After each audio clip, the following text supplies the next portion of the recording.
In a world where order crumbles by the day, the corrupt wash their clothes with the tears of the oppressed, and reality is torn apart by the seams, lives the only man with any hope of bringing peace to this once prosperous land. Cliff something or another. Hey, what's this guy's last name? Can we get a rewrite? Crimson Desert has been out for a little over a week now, and it's had the gaming space in a frenzy. Some love it, others hate it. Some think it's the best thing since the invention of sliced bread, others think it's the worst thing since the invention of the mosquito. I'm convinced some mad scientist had to have come up with those bastards. Whatever your thoughts, chances are that you've come across the heated debate surrounding this game at one point or another. Today, I want to tune all of that out.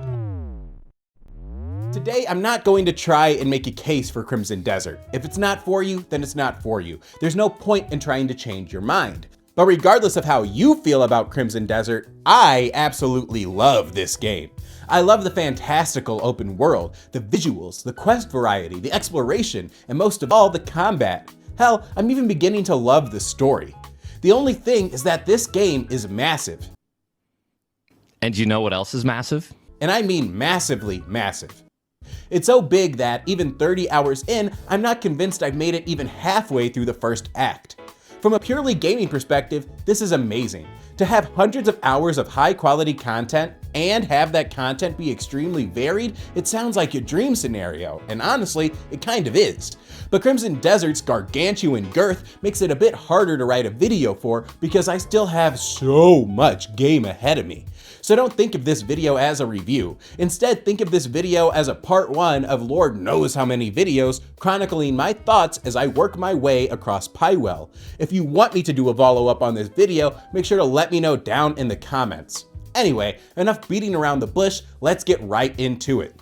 When I first started Crimson Desert, I had no idea what I was getting myself into. Hell, the one takeaway I had from pre-release was that I had no idea what this game really was.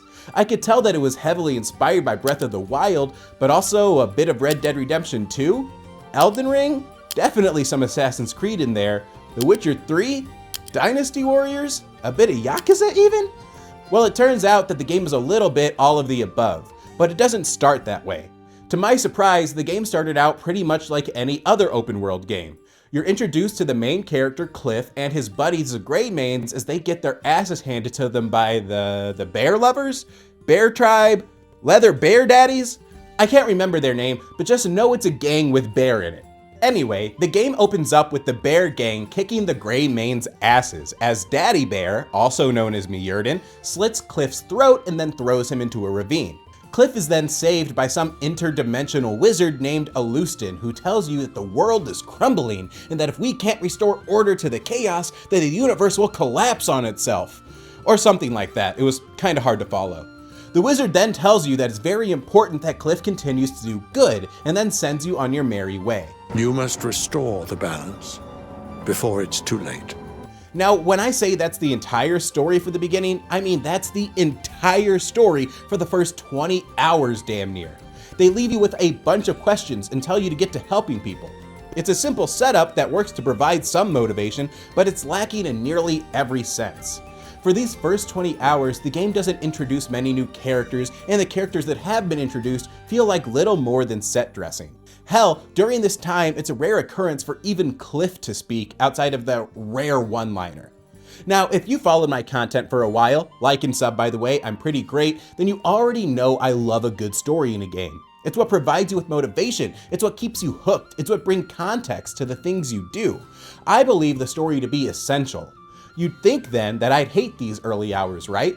Well, I'd expect to too, but I didn't. I loved them. I think it's probably because before I could soak in how batshit the beginning to the story was, I was already inundated with things to do.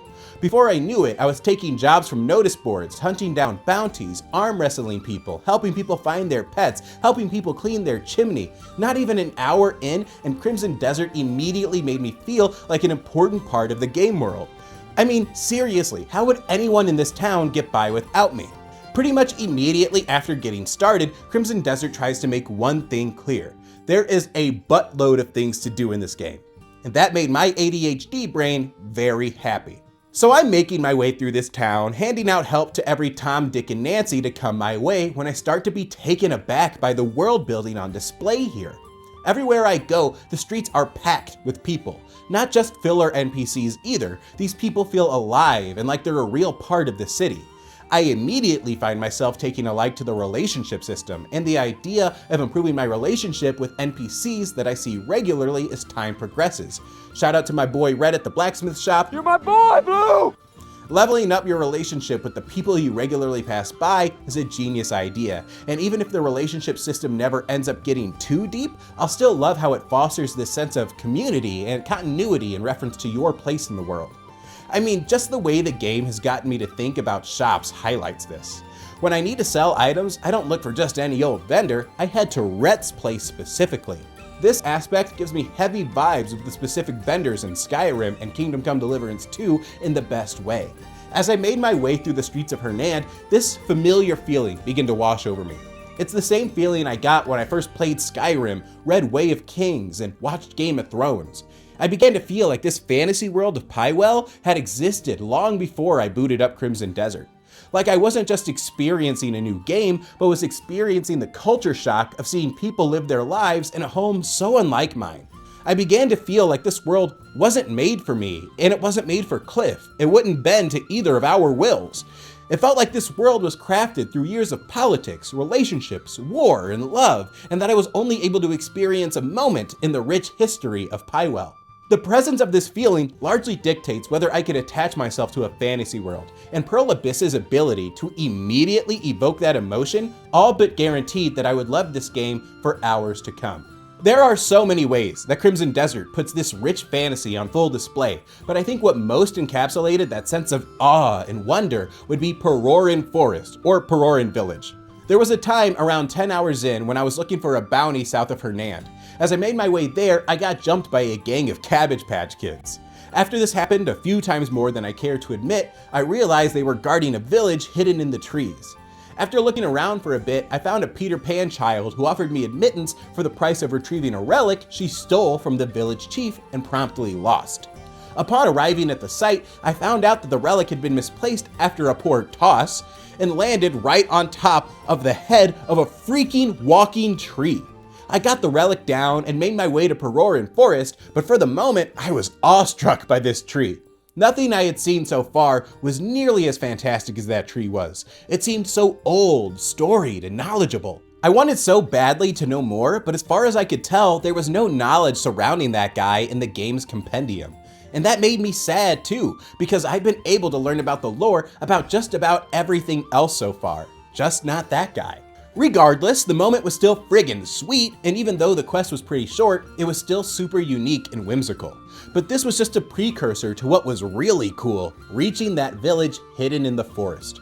As I made my way there to the place known as Perorin Village, or Perorin Forest, I can't remember which, I'm mystified. The place is beautiful, brimming with bright vegetation, cute hobbit-like houses, a completely new race I'd never seen before known as the Fatus, and a whole village filled with these Cabbage Patch Kids from before who I had learned were known as the Shy Children.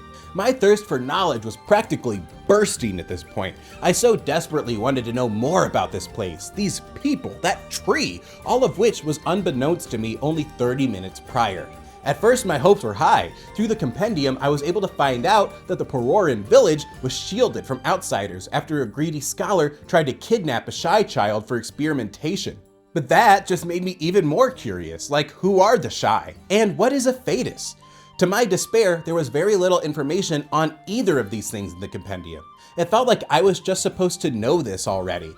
That's when it hit me. The universe did exist before this game. For years, actually, in Black Desert Online. So I went and checked, and sure enough, I was able to find out information on all of these things. It turns out that the cat-like race, the Fatus, comes from a place known as Camisylvia. After the falling of the Black Star, which was an event where a massive meteor hit Calpheon, the wider continent containing Camisylvia, these fantasy names are ridiculous. Some of the Fatus went mad, which is especially sad considering that the Fatus are generally quite friendly. But why was he in Perorin Village? Well, I'll likely never find out, and that seems to be by design. Because, canonically, the shy people and the tall walking trees are both super old races shrouded in mystery, and the wider populace knows little about them. People make the most curious things. This realization that this world is indeed as detailed and storied as it seemed was incredibly exciting, and reminded me quite a bit of Elden Ring, if I'm being honest. I'm trying to compare games less, but this is a positive comparison, so I'll allow it. In both of these games, there is a rich lore, but they don't try to inundate you with it. They leave it there for you to find if that just so happens to interest you. It does interest me, and the lore here is actually quite sick. To be honest though, I can't say for certain that the lore would have ever interested me if the game weren't so goddamn pretty. Especially if you take performance into consideration, this is easily the most visually appealing game I have ever played. The draw distance fills you with wonder, and the distinction between the multiple regions makes that sense of wonder incomparable.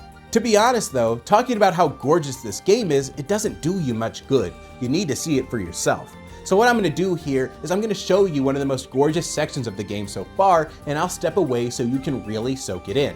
If you don't want any spoilers, then skip to the timestamp below so you can experience this moment for yourself.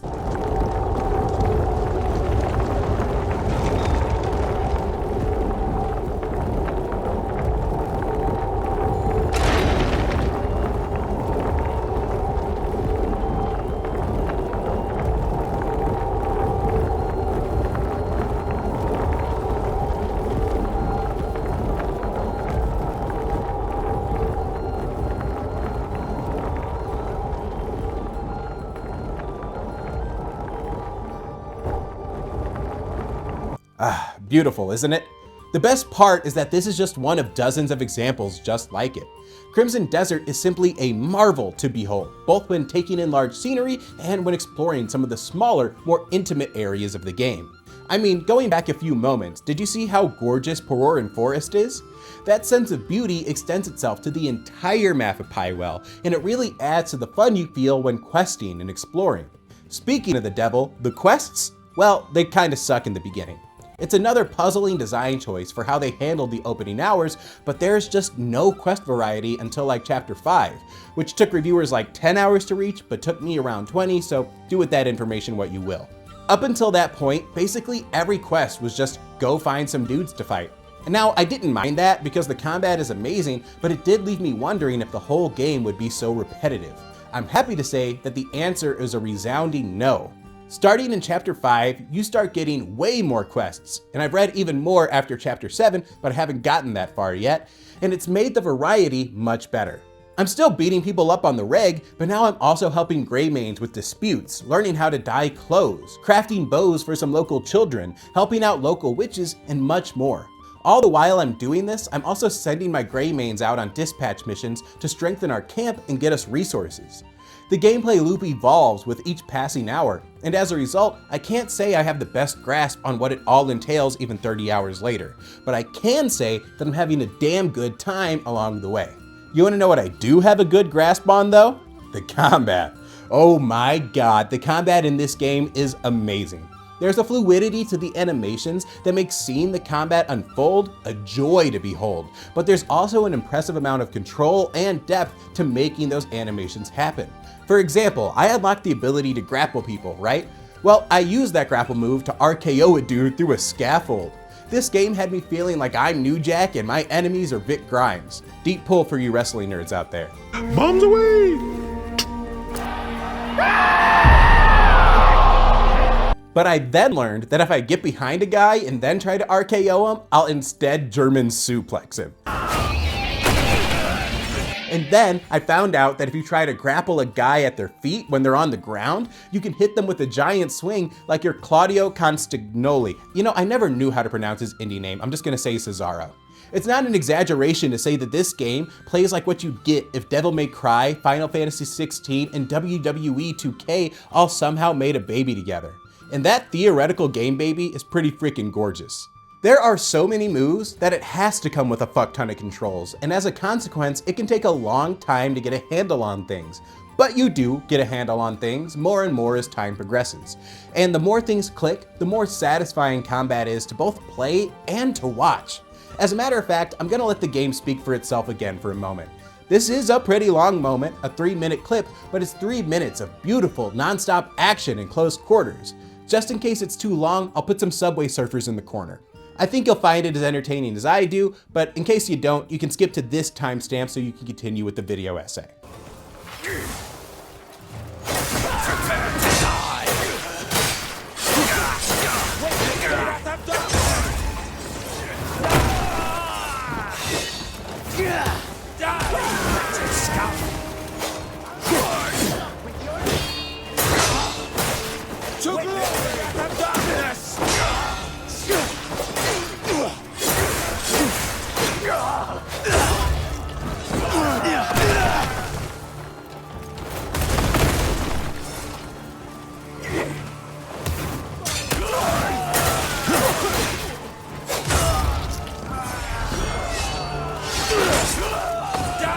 wretched scum! To glory!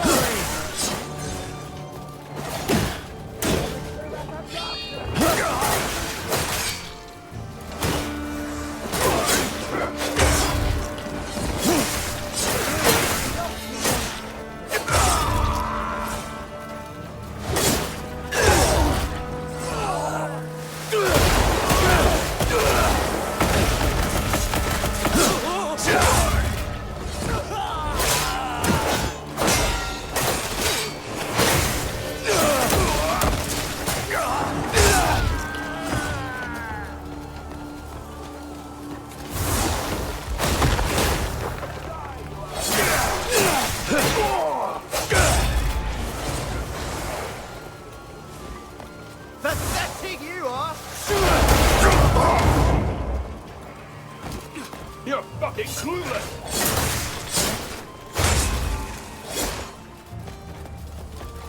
I'm the killer here!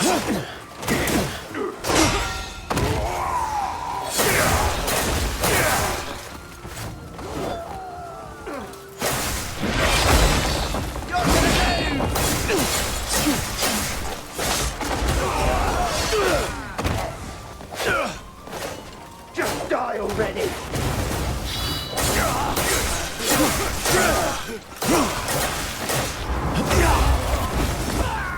You're starting weak! Let's see how you...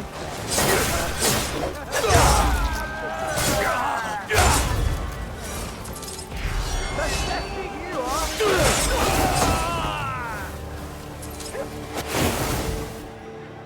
So not only is the combat amazing and the world gorgeous, but as you fight and quest your way through this wondrous world, you're rewarded constantly with well-designed exploration. See a camp in the distance? There could be a vendor there, or some enemies, or a place to cook and rest your head. See a mansion with a party going on? There might be a sick-ass katana hiding in a treasure chest in a room off limits to the rest of the party. Little tip there. And when you're done ransacking the place, you can join in the festivities by wiping the competition in a surprisingly hard archery contest.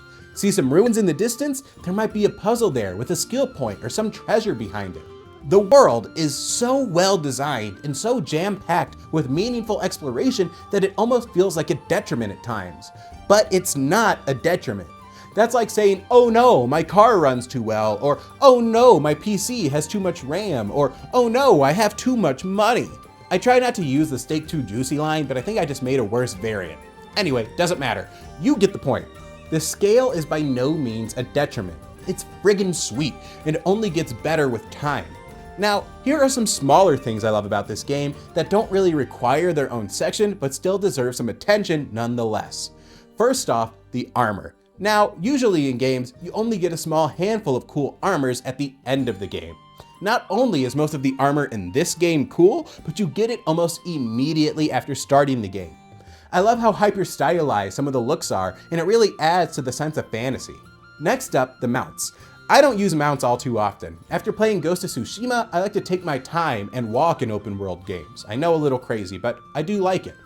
But I really love how the horse is handled here, especially after unlocking the drift mechanic. They turn the horse into a frickin' race car and I love it.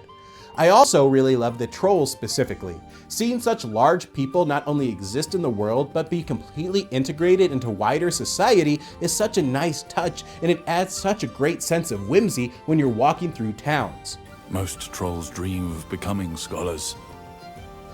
But knowledge is a path you'll walk your whole life and never reach the end of. The ability to zoom in on Cliff's face is a nice touch as well, and I absolutely love that the earrings and necklaces you choose actually appear on him. And lastly, I know I touched on this already, but I really gotta say, I just love how each area has a different identity. It makes exploration so fun, and makes walking around super rewarding. I gotta say though, through the first 30 hours, I am extremely impressed with Crimson Desert. Like, I'm blown away. I think it can be confusing to people. Seeing the inspiration of so many games jammed into one might lead you to expect that it'll play like one of them, but it doesn't. In its amalgamation of ideas, Crimson Desert ends up becoming something uniquely its own, and that's what makes it so special. Calling it an open world game feels reductive, and calling it a single player MMO feels kind of derogatory for some reason, but it's bafflingly deep, and it takes hundreds of hours to complete, so I see the comparison. If it were up to me to decide the game's genre, I'd call Crimson Desert gaming's first ever epic open world game. It takes everything you love about a traditional open world and makes it bigger, deeper, and more complex.